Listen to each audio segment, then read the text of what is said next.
तो चलिए सीधे बात करते हैं भारतीय शेयर बाजार की। निफ्टी और सेंसेक्स में आगे क्या होने वाला है, आइए समझते हैं कि बाजार का मूड कैसा रहने वाला है। तो वो सबसे बड़ा सवाल जो हम सबके मन में है, मार्केट यहाँ से एक नई ऊंचाई की तरफ जाएगा या फिर हमें किसी गिरावट के लिए तैयार रहना चाहिए। चलिए डेटा और चार्ट्स की मदद से इस पहेली को सुलझाने की कोशिश करते हैं। तो सीधा सीधा जवाब ये है कि मार्केट साइडवेज टू बुलिश रह सकता है। इसका मतलब ये है कि बाजार शायद एक रेंज में फंसा रहे, लेकिन उसका झुकाव ऊपर की तरफ है। यानी किसी बड़ी गिरावट की आशंका तो कम है, लेकिन हाँ, सतर्क रहना बहुत जरूरी है। अच्छा, ये तो हो गई भविष्यवाणी, पर सवाल ये है कि हम ऐसा कह क्यों रहे हैं। चलिए अब जरा उन टेक्निकल सिग्नल्स की जासूसी करते हैं जो हमें बाजार के राज बताते हैं। यही वो इशारे हैं जो बताते हैं कि पर्दे के पीछे असल में चल क्या रहा है।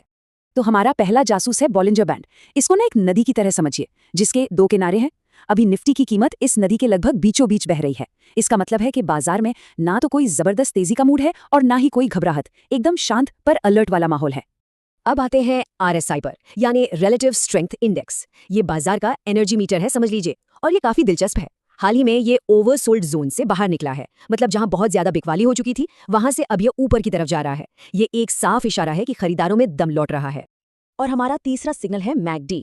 इसे ऐसे सोचिए जैसे दो रनर्स की रेस हो रही है। अभी अभी जो तेज वाला रनर है ना, उसने धीमे वाले को पीछे छोड़ दिया है। इसी को हम कहते हैं क्रॉसओवर। ये एक संकेत हो सकता है कि बाजार की रफ्तार अब ऊपर की तरफ बदल रही है। अगर ये मोमेंटम बना रहा तो एक अच्छी तेजी देखने को मिल सकती है। तो ठीक है, ये सारी जासूसी तो हो गई। अब बात करते हैं उन खास नंबर्स की, उन लेवल्स की, जिन पर हर ट्रेडर की नजर रहने वाली है। यही वो लेवल है जो बाजार का अगला मूव तय करेंगे। तो ये रहे वो इंपॉर्टेंट लेवल्स। निफ्टी के लिए 25,001 एक बहुत मजबूत सपोर्ट है। समझ लीजिए एक दीवार की तरह, जहां से खरीदार एक्टिव हो सकते हैं। और ऊपर की तरफ 25,300 एक छत की तरह है, जिसे तोड़ना इतना आसान नहीं होगा। इसी तरह बैंक निफ्टी और सेंसेक्स के लिए भी ये सपोर्ट और रेजिस्टेंस लेवल बहुत जरूरी हैं। और ये नंबर देखिए 11, ये है इंडिया विक्स, जिसे हम मार्केट का डर का मीटर भी कहते हैं। 11 का लेवल ये बताता है कि मार्केट में हल्की फुल्की बेचैनी तो है, पर कोई बड़ा पैनिक या घबराहट का माहौल नहीं है। तो एक तरह से ये हमारे सतर्क आशावाद वाले व्यू को सपोर्ट ही कर रहा है।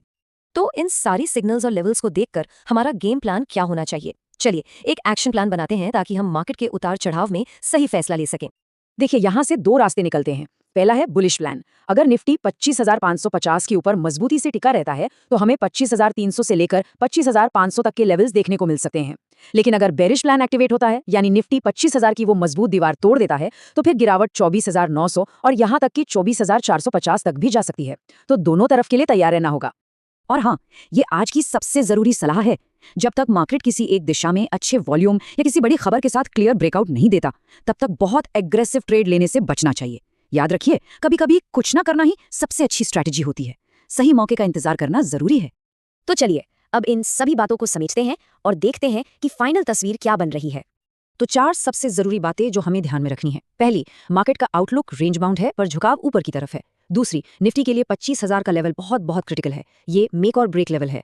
तीसरी, रणनीति होनी चाहिए बाय ऑन डिप्स, यानी हर गिरावट पर खरीदने के मौके ढूंढे जा सकते हैं। और चौथी और आखिरी बात, ग्लोबल खबरों पर नजर बनाए रखें, क्योंकि वहां से कोई भी बड़ी खबर बाजार का पूरा खेल पलट सकती है। और आखिर में हम एक सवाल के साथ इस चर्चा को खत्म करते हैं। चार्ट्स तो हमें एक रास्ता दिखा रहे हैं, लेकिन क्या कोई ग्लोबल खबर आकर हमें किसी और मोड़ पर ले जाएगी? ये हमें हमेशा याद दिलाता है कि बाजार में कुछ भी निश्चित नहीं होता। खैर, अगर आपको ये एनालिसिस पसंद आया हो तो लाइक जरूर करें और आगे भी ऐसी जानकारी के लिए सब्सक्राइब करना न भूलें। धन्यवाद।